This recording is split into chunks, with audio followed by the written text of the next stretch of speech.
एक महिला टीचर और उसके बॉयफ्रेंड द्वारा 17 वर्षीय छात्र कुशाग्र की बेरहमी से गला घोंट के हत्या कर दी गई। 30 अक्टूबर 2023 का दिन कानपुर के लिए एक सामान्य सा दिन था, लेकिन शाम होते होते यह बदलने वाला था। शाम के करीब 7:30 बज चुके थे। 10वीं स्टैंडर्ड में पढ़ने वाला 16 साल का कुशाग्र हर रोज टाइम से कोचिंग जाता और वापस आता, लेकिन उस शाम वो नहीं लौटा। उसकी माँ जब पहली बार घड़ी में देखती है तो काफ़ी देर हो चुका था, इसलिए फिर वह दरवाजे की तरफ जाती है, लेकिन कुशाग्र का कोई पता नहीं। तब वह कुशाग्र को फ़ोन करती है, पर उसका फ़ोन स्विच ऑफ आ रहा था। अब उन्हें थोड़ा सा डर लगने लगा, इसलिए वह उसके पिता को कॉल करती है। उसके पिता दिलासा देते हुए कहते हैं कि इतना परेशान मत हो, आ जाएगा। पर फिर भी वह एक एक कर उसके सभी दोस्तों को फ़ोन करती है। इसके साथ ही कोचिंग में भी कॉल मिलाया, पर उनका कहना था कि हाँ, कुशाग्र आया था पर टाइम पे निकल भी गया।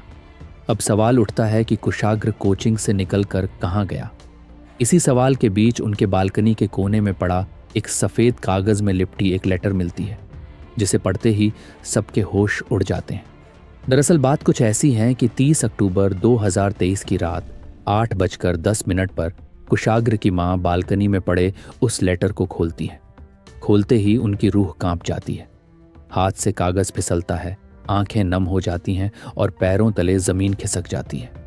उस लेटर में लिखा था, उनका बेटा कुशाग्र अगवा कर लिया गया है और उसके बदले 30 लाख रुपए की फिरौती मांगी जा रही है। इसे पढ़ने के बाद माँ कुछ कहने की हालत में नहीं थी। वह सीधे ये खबर कुशाग्र के पिता तक पहुंचाई, जिन्होंने फौरन लखनऊ में रहने वाले अपने भाई अमित कनोडिया को कॉल किया। खबर बिजली की तरह पूरे परिवार में फैल गई और करीब रात 9:30 बजे तक लखनऊ से कुशाग्र के चाचा अमित और अन्य रिश्तेदार भी कानपुर के घर पहुंच गए। वो लेटर अब परिवार के सामने था। कागज़ पर हाथ से लिखा गया था कि मैं नहीं चाहता कि आपका त्योहार बर्बाद हो। आप मेरे हाथ में पैसे रखो और लड़का 1 घंटे बाद आपके पास होगा। हम आपको फ़ोन करेंगे। अल्लाहू अकबर। लड़के की गाड़ी और mobile the city club hotel के पास खड़े हैं। घबराओ मत, अल्लाह पर भरोसा रखो। इसके साथ लेटर के दूसरे पन्ने पर लिखा था कि ना पुलिस को बताना, न लखनऊ वाले परिवार को, ना ही पड़ोसियों को। सिर्फ 2 से 3 दिन है। 30 लाख रुपए का इंतज़ाम कर लो। अगर किसी को बताया तो जिम्मेदारी आपकी होगी। जैसे ही पैसे का इंतज़ाम हो जाए, घर के चारों तरफ पूजा वाले झंडे लगा देना। मैं देख लूँगा, फिर आपको कॉल करूँगा। इसके बाद रात 2 बजे कोका कोला चौराहे पर पैसे लेकर मिलो। पैसे मिलते ही 1 घंटे में लड़का आपके घर होगा। कोई चालाकी मत करना, नहीं तो अंजाम बुरा होगा। मेरी नज़र तुम्हारे घर पर है। ये कोई फिल्मी सीन नहीं था, ये कुशाग्र के परिवार की हकीकत बन चुकी थी। एक ऐसी सच्चाई जो न नींद लेने देती थी, न सांस भरने। कुशाग्र के किडनैपिंग के बाद मिला वो लेटर जितना डरावना था, उतना ही उलझाने वाला भी। सबसे हैरानी की बात यह थी कि उसमें एक और अल्लाहू अकबर जैसे इस्लामिक शब्दों का इस्तेमाल किया गया था, तो दूसरी तरफ फिरौती की रकम मिलने पर घर के चारों तरफ पूजन वाले झंडे लगाने को कहा गया था। ये विरोधाभास किसी आम क्रिमिनल की चाल नहीं लग रही थी। ये साफ तौर पर एक साजिश थी जो इन्वेस्टिगेशन को गुमराह करने के इरादे से रची गई थी। लेटर के दूसरे पेज पर लखनऊ वाली फैमिली का जिक्र साफ इशारा करता है कि ये हरकत किसी ऐसे व्यक्ति की है जो इस परिवार को अंदर तक जानता है। मामले की गंभीरता को समझते हुए घर वालों ने बिना वक्त गंवाए रायपुरवा पुलिस को सूचना दी और खुद भी कुशाग्र की तलाश में जुट गए। चूंकि परिवार आचार्य नगर के एक अपार्टमेंट में रहता था, इसलिए सबसे पहले वहां के सिक्योरिटी गार्ड से पूछताछ की गई कि आखिर ये लेटर आया कैसे। बोला कि मनीष भैया के लिफाफा है, उनको दे दीजिएगा। तो हमने कहा नहीं, मैं रात में नहीं जाऊंगा, आप ही दे के आओ, मैं यहाँ खड़ा हूँ, मैं ड्यूटी छोड़कर नहीं जाऊंगा। तो उसने बोला कि नहीं, मनीष भैया ने बोला। गार्ड की बताई बात इस केस में टर्निंग पॉइंट साबित हुई। उसने बताया कि रात को एक लड़का स्कूटी पर आया था, जिसने चेहरा रुमाल से ढका हुआ था और सिर पर हेलमेट पहना था। उसने खुद को लेटर देने वाला बताते हुए कहा कि ये मनीष कनोडिया के लिए है। गार्ड को शक हुआ। उसने कहा, अंदर जाकर खुद दो, मगर रुमाल और हेलमेट उतारकर। लड़का बिल्डिंग में घुस गया।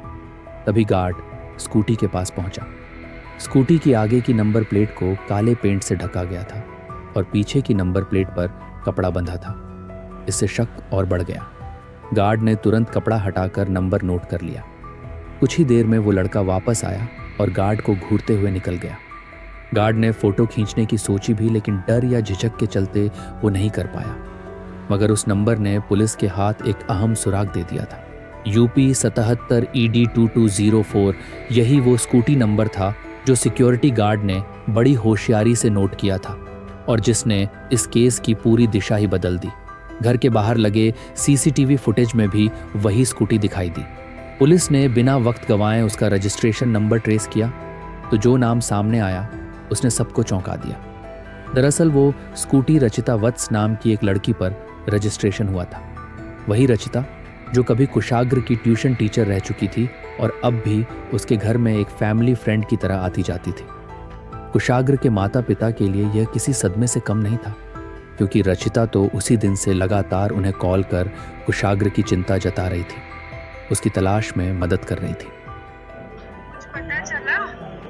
नहीं, अभी तो नहीं पता चला। मैं अनजान अच्छा, बना आप कौन बोल रहे हैं? मैं मामा बोल रहा हूँ।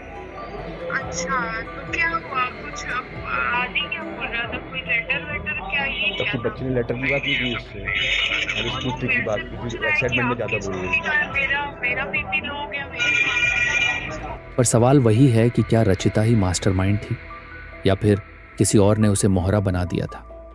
किडनैपिंग जैसे मामलों में हर सेकंड कीमती होता है, क्योंकि एक छोटी सी चूक जानलेवा साबित हो सकती है, जहां पुलिस को इन्वॉल्व न करने की धमकी हो। इसलिए यह समझना जरूरी था कि रचिता इस पूरे प्लान का हिस्सा थी या सिर्फ एक चेहरा। लेकिन एक बात अब साफ थी कि इस केस की परतें अब खुलने लगी थी और शक की सुई सीधे उसी पर जाकर टिक रही थी। अब परिवार को रचिता के ऊपर कहीं ना कहीं शक हो गया था। घर की एक भी जानकारी मिलना कुशाग्र की जान के लिए खतरे की घंटी बन सकता था।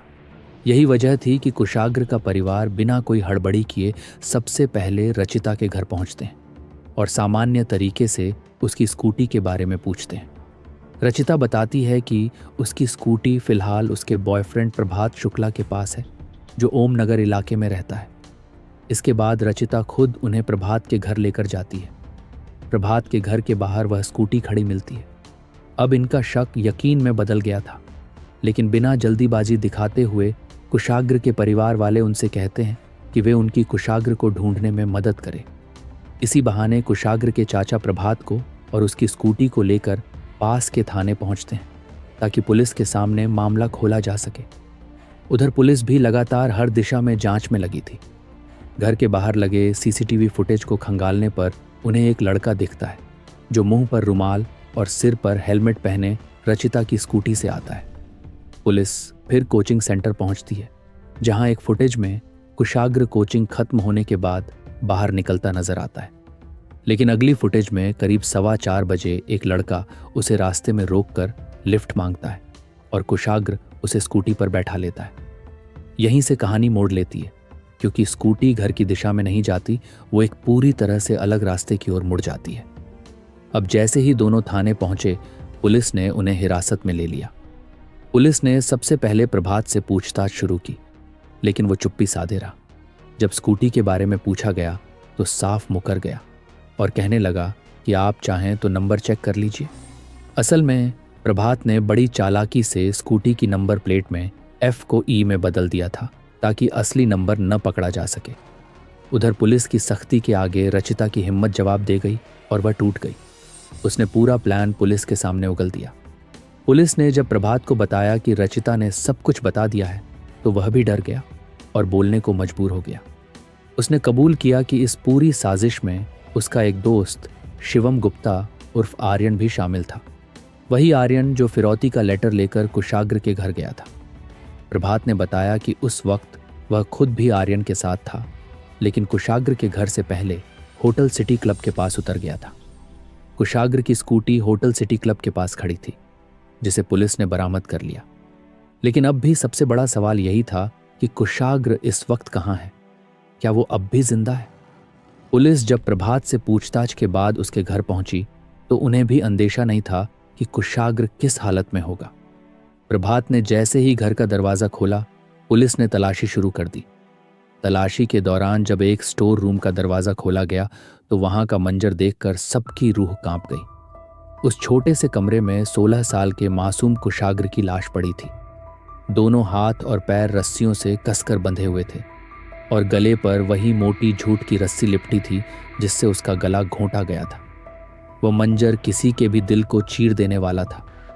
कुछ ही घंटे पहले जिसकी सलामती की उम्मीद में घर वाले और पुलिस भागदौड़ कर रहे थे, अब उसकी लाश उनके सामने पड़ी थी।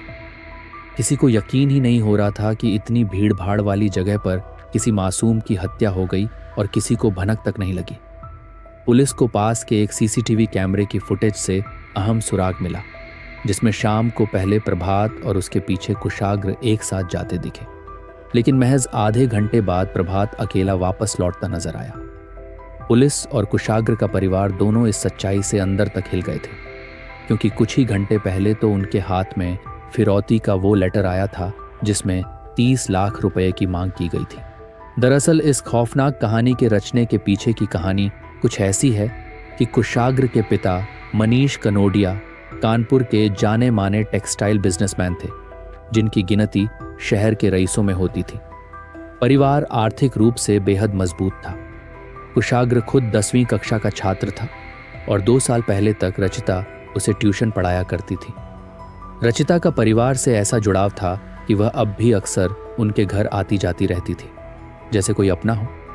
इसी बीच 13 अक्टूबर को कुशाग्र के घर एक पार्टी थी, जहां रचिता अपने बॉयफ्रेंड प्रभात शुक्ला के साथ पहुंची थी। वहीं घर की रौनक और शानो शौकत देख प्रभात के मन में लालच आ गया। उसने रचिता के सामने कुशाग्र का किडनैपिंग कर उसके परिवार से 30 लाख की फिरौती मांगने का प्लान बनाता है। उसका तर्क था कि उनके लिए ये रकम मामूली है। लालच में अंधी रचिता भी तैयार हो गई। रचिता के माँ बाप नहीं थे और भाई बहन हिमाचल में रहते थे, जबकि वह अकेली कानपुर में रह रही थी। वह और प्रभात शादी करना चाहते थे। इस प्लान के तहत प्रभात ने अपने दोस्त आर्यन उर्फ शिवम गुप्ता को भी इस साजिश में शामिल कर लिया। तीनों ने मिलकर कुशाग्र की कई दिनों तक रेकी की और उसके डेली रूटीन को बारीकी से समझा। 30 अक्टूबर को प्रभात ने कोचिंग से बाहर आते कुशाग्र से टकराने का नाटक किया और घर तक लिफ्ट मांगी। कुशाग्र प्रभात को जानता था, इसलिए बिना हिचक के तैयार हो गया। प्रभात ने उसे घर के अंदर आने को कहा और कोल्ड ड्रिंक ऑफर की। जैसे ही वह अंदर गया, प्रभात ने उसे धक्का देकर जमीन पर गिराया, हाथ पैर बांधे और रस्सी से गला घोंटकर उसकी जान ले ली। रचिता और प्रभात अपने बयान में कहते हैं कि ये सब उन्होंने केवल पैसे के लिए किए। पैसे लेने के बाद वह कुशाग्र को छोड़ देने वाले थे, पर आमतौर पर जब फिरौती के लिए किडनैपिंग की जाती है तो आरोपी अपनी पहचान छुपा कर रखते हैं, ताकि पैसे मिल जाने के बाद शख्स को जिंदा छोड़ सकें और खुद बच निकलें। लेकिन कुशाग्र केस में सब कुछ उल्टा था। प्रभात खुद सामने आकर मिला, उसे अपने घर ले गया और फिर बेरहमी से उसकी हत्या कर दी। पुलिस के लिए यह सवाल सबसे बड़ा बना रहा कि अगर मकसद फिरौती लेना था तो हत्या क्यों की गई। कई मीडिया चैनलों ने तो हदें पार कर दी। कुशाग्र और उसकी टीचर रचिता के बीच एक झूठा लव एंगल जोड़ दिया, जबकि इन दोनों के कॉल रिकॉर्ड में पिछले 2 महीने से कोई बातचीत तक नहीं हुई थी। पुलिस ने भी साफ कहा कि यह सब बेसलेस बातें हैं। उल्टा रचिता को कुशाग्र की फैमिली अपनी बेटी की तरह मानती थी, जिसकी शादी का खर्च तक उठाने को तैयार थे। ये केस न सिर्फ एक निर्दोष की हत्या की कहानी है, बल्कि यह भी दिखाता है कि कैसे कुछ लोग अपने स्वार्थ के लिए भरोसे का खून कर देते हैं।